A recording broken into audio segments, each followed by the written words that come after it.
बाड़ू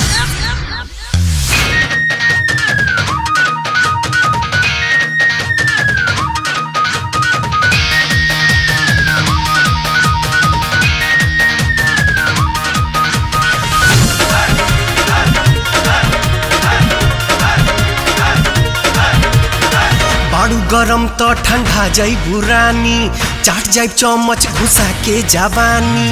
बुझलू बाड़ू गरम तो ठंडा जाइबू रानी, चाट जाइब चम्मच घुसा के जवानी। और सुना तोहरा भाई के डर नहीं बाप के फिकर बा। आधा जिला घर बा तो कौन बात के डर बा। आधा जिला घर बा तो कौन बात के डर बा।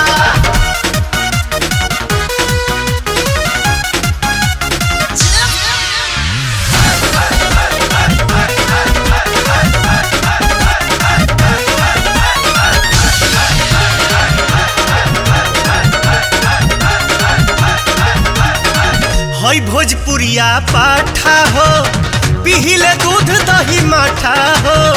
बढ़ी चढ़ी के जनी बोला नाता, पाछी छोड़ा दे हम बाथा हो। पाछी छोड़ा दे हम बाथा हो। हई भोजपुरिया पाठा हो, पिहिले दूध दही माठा हो। बढ़ी चढ़ी के जनी बोला नाता, पाछी छोड़ा दे हम बाथा हो। हवे शेर के जिगरी त जानत नगर बा। आधा जिला घर बा तो कौन बात के डर बा। आधा जिला घर बा तो कौन बात के डर बा।